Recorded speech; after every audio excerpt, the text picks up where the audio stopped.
Pacifica, this is Democracy Now! At a certain point, I've just concluded that, for me personally, it is important for me to go ahead and affirm that I think same-sex couples should be able to get married. In a historic announcement, President Obama has become the first U.S. president to support same-sex marriage. We'll speak with the acclaimed playwright and activist Tony Kushner. In 2003, he and his partner became the first same-sex couple to appear in the Vows section of the New York Times. Then, one of Mexico's best-known poets, Javier Sicilia. He's launching a caravan for peace with justice and dignity inside the United States. It calls for an end to the drug war that's left over 60,000 people in Mexico dead, including Cecilia's 24-year-old son, Juan Francisco. Estamos aquí para decirnos y decirles que este dolor del alma en los cuerpos. We're here to tell ourselves and them that we will not turn this pain in our souls, in our bodies, in hate, nor in more violence, but in a vehicle to help us restore love, peace, justice, dignity, and the stuttering democracy that we're losing. Today, the poet and the playwright. All that and more coming up.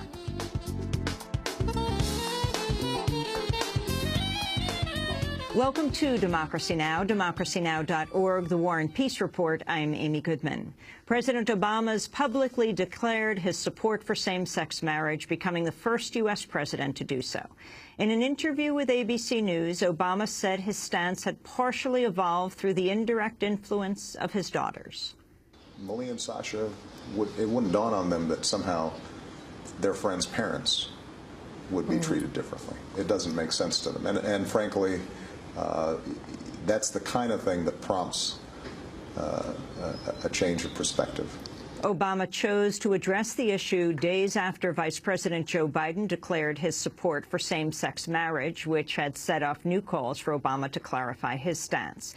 Despite offering his personal endorsement, Obama said he still believes same-sex marriage is an issue of states' rights to be decided by states, not by the federal government. Just this week, voters in North Carolina passed a constitutional amendment banning same-sex marriage, while in Colorado, Republicans blocked a same-sex civil unions bill in the State House, prompting Governor John Hickenlooper to convene a special session beginning Friday. We'll have more on Obama's comments with Pulitzer Prize-winning playwright Tony Kushner after headlines. Dozens of people have been killed and more than 100 wounded in a pair of bombings in the Syrian capital of Damascus.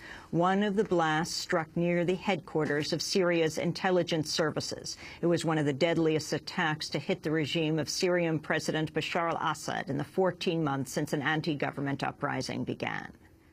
At least 5 people have been killed in an apparent U.S. missile attack in the south of Yemen. Yemeni officials said the victims were militants in the al-Qaeda stronghold of Jar. The Pentagon, meanwhile, has confirmed it's sending military trainers and special operations forces back to Yemen to work with Yemen's military. Earlier this week, it was revealed the CIA thwarted a bomb plot originating in Yemen with the help of a Saudi informant acting as a double agent. The Obama administration's hosting Bahraini Crown Prince Salman bin Hamad Al Khalifa in Washington, just as the Bahraini regime is vowing a harsher crackdown on anti-government protesters.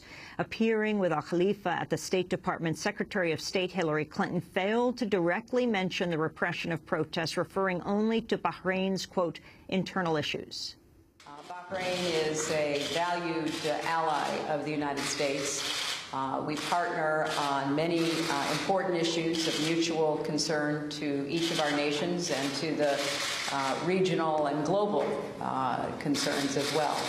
I'm looking forward to a chance to talk over with His Royal Highness a number of the issues, both internally and externally, that Bahrain is dealing with, and have some better understanding of the ongoing efforts that the government of Bahrain is undertaking. So again, Your Royal Highness, welcome to the United States. Thank you. Clinton's comments come one day after the Bahraini government vowed to escalate its crackdown on anti-government demonstrators. Speaking to Reuters, a Bahraini government spokesperson said, quote, "We are looking into the perpetrators and people who use print, broadcast and social media to encourage illegal protest and violence around the country. If applying the law means tougher action, then so be it," unquote. The warning came days after the arrest of the prominent Bahraini human rights activist Nabil Rajab. In a statement, Amnesty International declared Rajab a prisoner of conscience and called for his immediate release. Another prominent activist, Abdulhadi Al-Khawaja, has been on a hunger strike for 3 months, protesting his life imprisonment. Bahrain is a key U.S. government ally, hosting the Navy's Fifth Fleet. For more on Bahrain with our interviews, you can go to our website at democracynow.org. Greece's main leftist party has dropped its effort to form a coalition government after failing to convince rival parties to oppose austerity measures demanded by international lenders. Alexis Tsipras of the Coalition of the Radical Left had launched the coalition effort after a strong showing in weekend elections. But on Wednesday, Tsipras said no agreement is possible with politicians who agree to the bailout terms. In life, there is no such thing as a little bit pregnant. Just as there is no such thing as a little bit of bailout agreement. Either they are wrong policies, just like the bailout, which we will continue in larger or smaller doses, and it will lead us towards catastrophe, or we will demand another solution beyond these mistaken catastrophic policies. Greece's Socialist Party, which supports the austerity package, will now attempt to form a coalition. If no party can pull it off, another round of elections could be held next month. The European Union, meanwhile, has delayed a major loan to Greece pending the outcome of the coalition government talks. The EU says it'll proceed with a $5.4 billion loan today, but will delay the disbursement of over $1.2 billion until Monday. In Brussels, EU Commission President José Manuel Barroso said Greece faces a cutoff of aid and other penalties if the austerity deal isn't met. There is an agreement between Greece and the euro area, all the euro area member states and European institutions. Greece has to respect its agreement, as the other countries have to respect its agreement. It's a question of credibility not only for Greece, but for the euro area as a whole. And this is very important to understand, that if this agreement is not respected, it will be very negative for Greece. Hundreds of people marched in Charlotte, North Carolina Wednesday for a rally outside the annual shareholders meeting of the financial giant Bank of America. Demonstrators from a number of groups gathered to protest Bank of America's support for the coal industry, as well as its record on foreclosures. Todd Zimmer of the Rainforest Action Network said Bank of America's funding of the coal industry has harmed cities like Charlotte. I'm here because the price that we pay for Bank of America's profit from coal funding is too high. So in this community, 1 in 4 Charlotte kids will develop respiratory disease or asthma as a result of Bank of America's coal funding.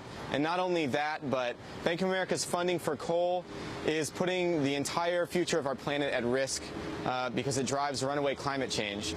We should not have to bear these burdens and face these perils so that Bank of America can make a profit. Some demonstrators carried signs saying Bank versus America. The Justice Department has confirmed plans to sue Arizona Sheriff Joe Arpaio for civil rights violations, including the racial profiling of Latinos. A DOJ probe late last year accused Arpaio of targeting Latino residents, illegally detaining them, then denying them basic rights behind bars. Settlement talks between Arpaio and federal officials broke down last month over Arpaio's resistance to allowing an independent monitor of his department. On Wednesday, the Department of Justice said it had provided Arpaio with a notice of intent to file civil action. Arpaio says he'll fight the suit. The parents of a U.S. soldier held captive in Afghanistan for nearly 3 years have revealed their son has been the subject of talks for a prisoner swap with the Taliban. 26-year-old Bo Bergdahl has been held by the Taliban since going missing in June of 2009. His parents now say the U.S. had come close to reaching a deal to free 5 Guantanamo prisoners in exchange for Bergdahl's release, but that the talks ultimately stalled. The Bergdahl family says they're now speaking out publicly to help pressure the White House to win their son's return. A new analysis of the New York City Police Department's controversial stop and frisk program shows police have overwhelmingly targeted young Black and Latino men. The New York Civil Liberties Union found about 80% of people who were stopped by police last year were Black or Latino. While young Black and Latino males between the ages of 14 and 24 make up less than 5% of the city's population, they constituted nearly 42% of the stops last year. The NYCLU also found the program was largely ineffective at recovering illegal firearms. Of those frisked by police, less than 2% were found to have weapons. 9 out of 10 people stopped were neither arrested nor ticketed. The report analyzed electronic data initially concealed by the NYPD, but ultimately released under orders from the state Supreme Court. Stop and frisk has drawn widespread protests for targeting young people of color. Vermont is poised to become the first U.S. state to ban the natural gas drilling practice of hydraulic fracturing, or fracking. The Vermont legislature has sent a measure imposing the ban to Governor Peter Shumlin, who's expected to sign it into law. And new climate data shows the period from May 2011 to April 2012 was the warmest ever recorded in the United States. The average temperature over the 12-month stretch was nearly 3 degrees Fahrenheit above last century's average. In recent months, the U.S. has seen several notable signs of climate change, including the warmest March on record.